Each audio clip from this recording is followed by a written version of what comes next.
Hey, what's going on, everyone? I made this video just to show my new snake rack that I built today. Excuse me. It's missing some shelves right now because Home Depot was out. Um, but I bought the material and I kind of didn't know how many shelves I was gonna have, so how many tubs I was gonna end up using. So I didn't buy enough of the horizontal slats, the actual shelves. It's not heated yet. I have some ZoomEd heat pads on the tubs right now, as well as yeah, I know, sorry. They're in glass tanks, but they're doing alright. They're a little too, these two blood pythons are a little too small to put into these giant tubs. But they stay buried most of the time. This one is just my pet store female. And this little girl I got from Zach Greenberg at Zach Green Reptiles. Here we have my red from the Ophidian Project, Kyle Howard. Really cool snake. Let me pull it out. The thing about these shelves is they're about 4 feet long, I think, which is a little too, just a tad too short for the tubs. So what I ended up doing was I got this corrugated plastic. It's what you'll find. I gotta trim it to size. Crap. Where am I going? There we go. I gotta trim this to size, but I just siliconed it in. It's what they use for like for sale signs and houses, or or what's the word I'm looking for? Campaign ads. So here's my martyr male using a spotlight right now, and there he is just chilling. He actually has no heat, so I gotta go run around and try to dig up a ZoomEd heat pad right now. It'll probably do fine on the melamine.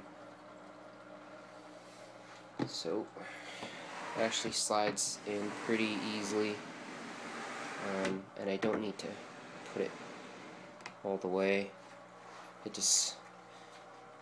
I have a couple inches in the back that I can push it out all the way to, but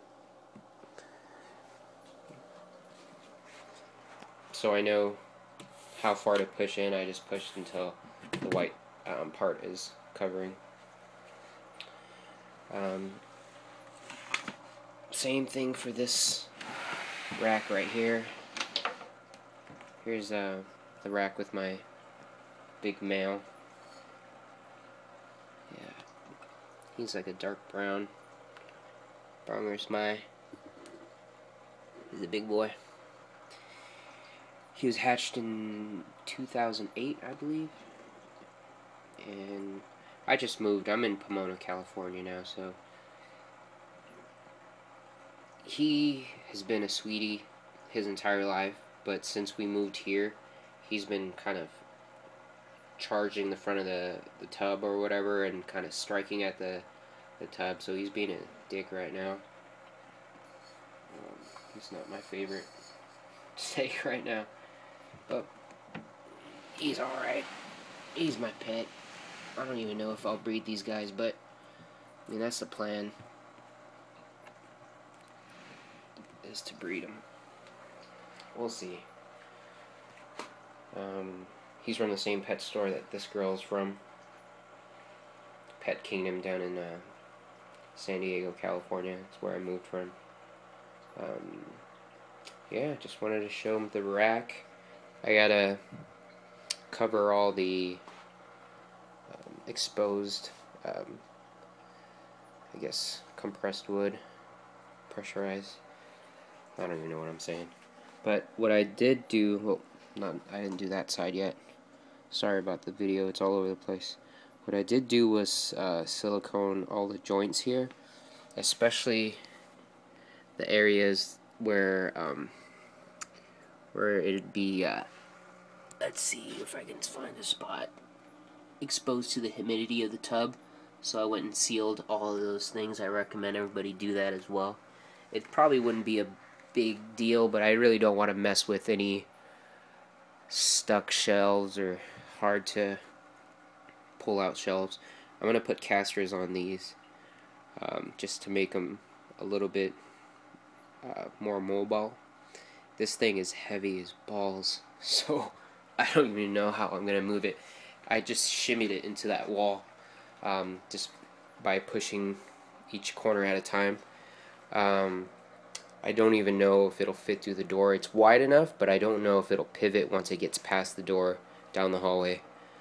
Well, here's my rack. It needs one shelf here and then a top, and then I'm probably gonna lob off the rest of it up there. I got these vertical things for $10 a piece, and they're exactly 6 feet tall. Each section here is about 1 foot, and then you have to account for the top shelf to each tub. It's about 1 foot, so I wanted to do 5 tubs, so it'd be 5 feet and some odd inches. So that's what the plan is. So we'll have 1, 2, 3, 4, and then 5, and then I'll have to lob that off. But it was pretty easy. I basically started with 2 sheets of melamine sandwiched together. That way I was able to set this setup on top of just a melamine sheet. That way it was raised and level, because it's kind of difficult to get your drill level with the ground, because you'll have to be kind of cockeyed. So I had it raised, and then I did all the fitting. Plus it allowed these 2 bottom pieces to stay flush without having to worry about the play in the carpet. And once I got these bottom shelves done, I had some cinder blocks and I just laid them up so that it would support it. And then this is what worked for me. I sat it and thought about it for a while because I didn't have any help, and I don't have any squares to help with the assembly. I did both bottoms, and then I set a tub in there, raised appropriately with CDs, of course, just in order to get this space. And then I placed this second shelf and did the sides. And what that did was made it kind of stable so that I can go from there. It allowed this setup to kind of hold this vertical piece in place. But this video is getting kind of long and I'm rambling. It's late. It's about 11 p.m. Yeah. But there it is. I was kind of nervous about building this rack because I had never built a rack before. Well, I attempted it with some scrap shelving stuff, but it was trash. It didn't work very well. I didn't have enough supplies, and it was just wobbly as hell. Anyways, I'm probably going to try to run cable through. What I might do is router kind of router in a space where the zoom ed pads can stay flush, because I don't want all the sharp edges of the tub crushing the pad into the melamine. They might damage and crack it, whatever. So I'm going to router in some spaces, especially for that nubby part on the heat pad that kind of sticks out. So yeah.